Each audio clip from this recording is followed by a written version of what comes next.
नमस्कार प्यारे दोस्तों, स्वागत है आप लोगों का आपके अपने चैनल आईएएस विजन में। और आज हम लोग जिस टॉपिक के बारे में बात कर रहे हैं वो एक बर्निंग इशू है। जी हाँ, लिटरली वो एक बर्निंग इशू है। सेंट्रल एशिया में कजाकिस्तान में जो सिविल प्रोटेस्ट हो रहे हैं, सिविल अनरेस्ट है, जो जनता वहां की एकदम सड़कों पे उतर चुकी है और वायलेंस, लोगों ने लॉ एंड ऑर्डर को अपने हाथ में ले लिया है। एंड बहुत ज्यादा, जो एक पीसफुल कंट्री हुआ करती थी एक पॉइंट ऑफ टाइम पे, आज एकदम धू धू करके जल रही है। क्यों ऐसा हुआ? क्या कारण थे जिसकी वजह से ये सिविल प्रोटेस्ट इतना वायलेंट फॉर्म ले चुके हैं? और इसके इम्प्लीकेशंस क्या होंगे वर्ल्ड वाइड जियोपॉलिटिक्स पे? इनफैक्ट इंडिया पे इसका क्या असर पड़ने वाला है? एंड चाइना कैसे इसमें रोल प्ले कर सकता है with the help of Russia? And Russia कैसे अपने वर्ल्ड डोमिनेशन को फिर से एक्सर्ट कर सकता है कजाकिस्तान के इस सिविल प्रोटेस्ट में, सिविल अनरेस्ट को हैंडल करके? एक एक करके हर एक चीज को बारीकी से डिटेल में एनालिसिस करेंगे। चलिए शुरू करते हैं। तो सबसे पहले जरा हम लोग ये समझ लें कि अभी इशू है क्या। देखिए, जो कजाकिस्तान कंट्री है वो one of the most peaceful countries में से एक है। जो सेंट्रल एशियन रीजन है, उस सेंट्रल एशियन रीजन में सबसे ज्यादा पीसफुल कंट्रीज में से एक मानी जाती है कजाकिस्तान। इसको इंडिपेंडेंस मिली यूएसएसआर यानी यूनाइटेड सोवियत सोशलिस्ट रिपब्लिक, जो ग्रुप था 15 नेशंस का, उससे जब यूएसएसआर का डिसइंटीग्रेशन हुआ ऑफिशियली 16 दिसंबर 1991 में। और आपको ये पता रखना चाहिए कि कजाकिस्तान जो है वो सबसे लास्ट कंट्री थी जो जिसने सपोर्ट विड्रॉ किया यूएसएसआर से। खैर, तो उसके इंडिपेंडेंस के बाद से सबसे ज्यादा, यानी कि अगर ये कहा जाए तो 30 सालों में सबसे ज्यादा जो पीसफुलनेस को डिस्टरबेंस हुआ है वो इसी दौरान हुआ है, इसी सिविल अनरेस्ट में देखा गया है। और इन प्रोटेस्ट को रोकने के लिए बहुत ही जल्दी, हम यूं कहें कि जैसे ही सिचुएशन आउट ऑफ कंट्रोल होती हुई दिखाई दी, गवर्नमेंट ने कजाकिस्तान के रिजाइन कर दिया ऑल टुगेदर। और जो रूल है वो पूरा का पूरा कहां चला गया? प्रेसिडेंशियल रूल के अंडर। यानी कि जो गवर्नमेंट थी वो रिजाइन करके चली जाती है और यहां पे लागू हो जाता है प्रेसिडेंट्स रूल। प्रेसिडेंट्स रूल यानी कि हिंदी भाषा में कहा जाए तो राष्ट्रपति शासन। और ये जो राष्ट्रपति शासन है, ये लागू होने के बाद में जो प्रेसिडेंट हैं वहां के, कासिम जोमार तोकायन, इन्होंने क्या किया? 2 वीक्स की स्टेट इमरजेंसी घोषित कर दी। यानी कि 2 हफ्ते की नेशनल इमरजेंसी ये घोषित कर देते हैं, लागू कर देते हैं। अब इसके बाद और ज्यादा अनरेस्ट बढ़ जाता है, लोग एकदम आउट ऑफ कंट्रोल हो जाते हैं। और उसके बाद में होता क्या है देखिए, एक्चुअली प्रोटेस्ट के कारण क्या थे? Hike in the fuel prices. जो फ्यूल प्राइसेस है उसमें बहुत ही तेजी से बढ़ावा होना। गवर्नमेंट ने क्या किया था कि गवर्नमेंट ने एकदम से, पहले ये क्या बहुत ज्यादा सब्सिडीज एंड ऑल दे रहे थे, उसके बाद से एकदम से इन्होंने प्राइस हाइक कर दी थी, है ना? एकदम से फ्यूल की प्राइस हाइक कर दी थी। और आपको ये समझना पड़ेगा कि अगर फ्यूल प्राइसेस में कोई भी डिफरेंस आता है, अगर फ्यूल प्राइसेस में कोई भी चेंजेस आते हैं, तो वो सीधे के सीधे कॉमन मैन को इंपैक्ट करते हैं। और कॉमन मैन के पास में अगर कुछ नहीं होता तो फिर वो प्रोटेस्ट पे उतर आता है। और उसी प्रोटेस्ट में कुछ भेड़, वो कहते हैं ना कि भेड़ की शक्ल में, भेड़ की खाल में भेड़ियों का आना, तो वही कुछ रेडिकल ग्रुप्स उसमें चले जाते हैं। एंड ये जो प्रोटेस्ट है ये एक वायलेंट रूप ले लेते हैं और इसके बाद में पूरी कंट्री के में ये वायलेंस फैल जाता है। अब इससे गवर्नमेंट को मजबूरन इंटरनेट शटडाउन करना पड़ता है, क्योंकि जो रेडिकल एलिमेंट्स हैं ये क्या करते हैं, कहीं भी पहुंचेंगे जहां पे देखेंगे प्रोटेस्ट हो रहा है, जहां भी अनरेस्ट की संभावना है, वहां तेजी से पहुंचते हैं। और ये जो रेडिकल्स हैं ये वहां पे और ज्यादा वायलेंस इंस्टिगेट करते हैं, यानी कि और ज्यादा हिंसा को बढ़ावा देते हैं, भड़काते हैं। तो वायलेंस इंस्टिगेट करने करने का इनका काम रहता है। तो पब्लिक सेफ्टी के मद्देनजर रखते हुए इंटरनेट शटडाउन दिया गया। बट एक बार जो भीड़ भड़क जाती है फिर उसको कोई भी मैसेज देना क्लियर नहीं हो पाता। इनफैक्ट हर एक चीज को वो उल्टा ही लेने लगते हैं। So that is why violence instigate हुआ इंटरनेट शटडाउन को लेके भी, क्योंकि इसको एज ऑथोरिटेरियन रूल देखा गया, इसको एज ऑथोरिटेरियन पॉलिसी देखा गया गवर्नमेंट की, और वायलेंस और ज्यादा बढ़ गए और मोबाइल रिसेप्शंस को भी कई जगह ब्लैकआउट कर दिया गया था, कई जगह रोक दिया गया था, बहुत सारी कंट्री के एरियाज में, पैचेस में। उसके अलावा अगर देखा जाए तो एंगर, लोगों का जो गुस्सा था वो बहुत ज्यादा था गवर्नमेंट से। उसके कारण क्या है, एक तो हमने देखा कि जो प्राइस है फ्यूल्स की, उसमें एक हाइक हुआ था। उसके अलावा जो गवर्नमेंट है वो काफी ज्यादा उस पर करप्शन के एलिगेशंस थे बाय द लोकल्स देमसेल्व्स, तो गवर्नमेंट का करप्शन बहुत ज्यादा था। इनइक्वालिटी, जो गैप था, सोशल गैप हम बोले या फिर इकोनॉमिक गैप बोले, बिटवीन पीपल एंड पीपल, यानी लोगों के बीच में आपस में जो गैप था, इकोनॉमिक गैप था, वो बहुत ज्यादा है। क्योंकि वहां पे जो गरीब है वो बहुत ज्यादा गरीब है और जो अमीर है वो बहुत ज्यादा अमीर है। उसके अलावा पावर्टी जो है वो अपनी चरम सीमा पे है कजाकिस्तान में। इसके बावजूद सोचिए पिछले 30 सालों से ये one of the most peaceful central Asian nation हुआ करता था। बहरहाल, इसके बाद लोगों का गुस्सा जाहिर है, लाजमी है, फूटना ही था और एक जनरल प्रोटेस्ट का रूप लिया इसने। और उसके बाद में धीरे धीरे ये प्रोटेस्ट, मैंने कहा ना कि प्रोटेस्ट वायलेंस का फॉर्म ले चुका था और उसके पीछे कारण कुछ हम यूं कहें रेडिकल एलिमेंट्स का भी होना था और कुछ गवर्नमेंट के बैड डिसीजंस भी थे, राइट। तो ये चेंज के डिमांड होने लगे। रिफॉर्मेशन के डिमांड्स प्रोटेस्टर्स द्वारा किए जा रहे थे। इनका बस यही कहना है कि आप हमें बेटर स्टैंडर्ड्स ऑफ लिविंग दीजिए, क्योंकि हम ये डिजर्व करते हैं। एंड ह्यूमन राइट्स में आता है बेटर स्टैंडर्ड ऑफ लिविंग, ये हर एक स्टेट का, हर एक गवर्नमेंट का एक रिस्पॉन्सिबिलिटी है, ठीक है। और करप्ट सिस्टम है, इसको आप चेंज कीजिए। जो करप्ट गवर्नमेंट सिस्टम है इसको आप चेंज करना पड़ेगा, बिना उसके काम नहीं चलेगा। तो ये डिमांड्स थी जिसकी वजह से ये प्रोटेस्ट होने लगे। अब उसके बाद रशिया भी इसमें इन्वॉल्व हो जाता है। देखिए, आपको ये समझना पड़ेगा कि कजाकिस्तान जो है वो collective security treaty organisation, CSTO, collective security treaty organisation का एक पार्ट है, जो कि फॉर्मर सोवियत यूनियन स्टेट से मिलकर बना है, जिसमें कि आता है Russia, Armenia, Belarus, Kazakhstan, Kyrgyzstan and Tajikistan. ये रशिया के बहुत ही क्लोज एलाइज में से भी एक है ये सारी कंट्रीज। तो सीएसटीओ को वर्क करना रहता है नेटो की ही तरह, यानी कि नॉर्थ अटलांटिक ट्रीटी ऑर्गेनाइजेशन जो है उसी की तरह इसको वर्क करना होता है। जैसे मान लीजिए कल को आर्मेनिया पे हमला होता है, अगर आर्मेनिया पे हमला होता है तो उसे पूरी की पूरी इन कंट्रीज पे हमला माना जाएगा और ये सारी कंट्रीज मिलिट्री एड पहुंचाएंगी आर्मेनिया के तरफ से। तो ये सीएसटीओ का पर्पस है। लेकिन सीएसटीओ को गलत तरीके से इंप्लीमेंट करके, गलत तरीके से उसको कॉल आउट करके रशिया को बुलाया गया प्रेसिडेंट के द्वारा, मिस्टर टोकायेव के द्वारा। और जो श्रीमान टोकायेव हैं, ये अपनी पावर को रीगेन करने के लिए रशियन पीस कीपिंग फोर्सेस को बोला कि आप आइए और हमसे मामला संभल नहीं रहा है, इंटरनली आके आप हमारा मामला संभालिए।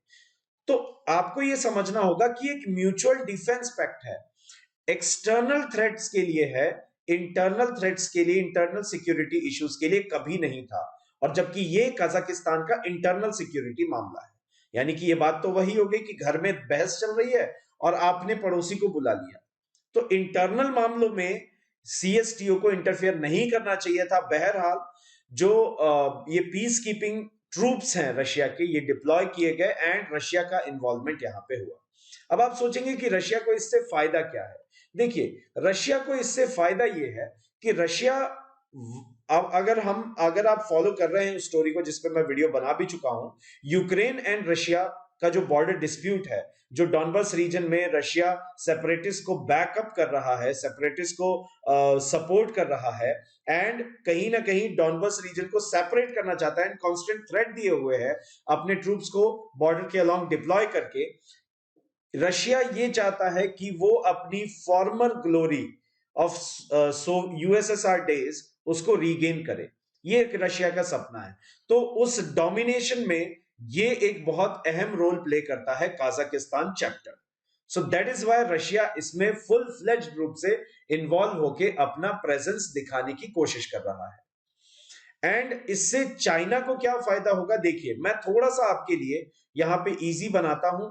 ये समझिए, रशिया है, ये कजाकिस्तान है और अगर आप यहां देखेंगे तो इस जगह चाइना है, एंड चाइना एंड रशिया अभी के लिए एलाइज है। तो चाइना के लिए भी ये इंपॉर्टेंट हो जाता है कि वो अपने एलाई की हेल्प करे, एंड कजाकिस्तान को ये लोग काफी डेट्स एंड लोन्स दे भी चुके हैं।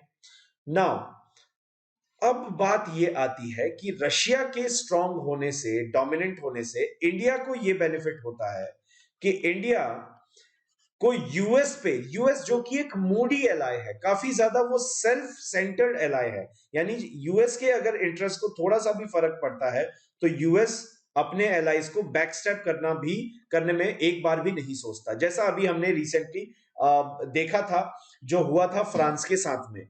और इसीलिए इंडिया यूएस पे इतना ज्यादा ट्रस्ट नहीं कर सकता, बट रशिया पे कर सकता है, एंड एक dominant Russia at any given day is a far better ally for India than USA. So that is why ये एक strong impact देता है from the perspective of ties between India and Russia. And India mutual defense agreements को बढ़ाते हुए Russia के साथ उस दोस्ती को और आगे बढ़ाना चाह भी रहा है। तो चाइना को बैकफुट पे थोड़ा सा खेलना पड़ेगा when it comes to India. अब इसके इंप्लीकेशंस जरा देख लेते हैं। इंप्लीकेशंस क्या है अपार्ट फ्रॉम जियोपॉलिटिक्स? जो इंप्लीकेशंस हैं वो ये है कि जो कजाकिस्तान है उसमें 40% ग्लोबल यूरेनियम सप्लाईज है, और यूरेनियम आपको पता है कि न्यूक्लियर फ्यूल है, और न्यूक्लियर रिएक्टर्स के लिए, ऐसे प्लांट्स जहां पे न्यूक्लियर एनर्जी से इलेक्ट्रिसिटी प्रोड्यूस होती है, उनके लिए एक बहुत प्राइमरी सोर्स है, एंड कजाकिस्तान एक बहुत इंपॉर्टेंट कंट्री हो जाता है, और इसके लगभग 3% ग्लोबल ऑयल रिजर्व्स भी हैं। सो ये एक एनर्जी रिच कंट्री है ऐसा कह सकते हैं।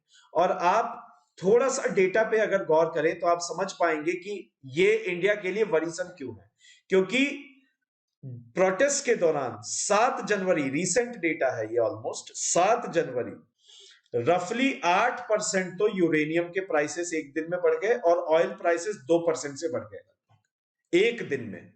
सो आप समझ सकते हैं कि ये प्रोटेस्ट अगर लंबे समय तक चले तो सफर फिर उन कंट्रीज को करना पड़ेगा जो एनर्जी, ऑयल, नेचुरल गैस इनके लिए इंपोर्ट्स पे ही डिपेंडेंट है, जैसे कि इंडिया।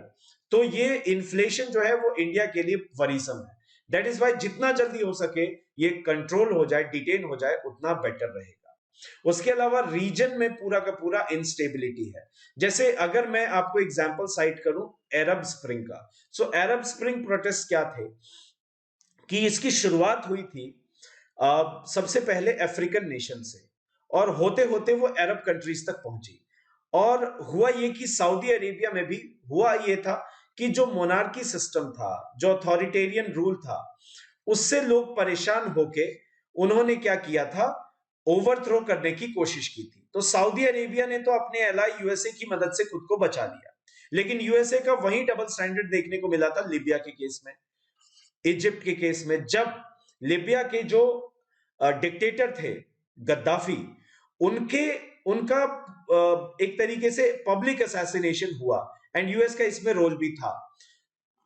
हालांकि जो गद्दाफी वॉज देयर, गद्दाफी एक बहुत ही ज्यादा क्रूअल डिक्टेटर हम लोग कह सकते हैं, बट उसके बाद एक पॉलिटिकल ब्लैक होल क्रिएट हुआ, एक पॉलिटिकल होल क्रिएट हुआ जो कि भरा नहीं जा सका, और आज भी लिबिया एक बास्केट केस है। इजिप्ट उससे उभर रहा है अभी तक, जब अब हम बात करते हैं कि 28-30 साल बीत चुके हैं उस बात को, उसके बावजूद अभी भी ये रिकवर कर रहा है।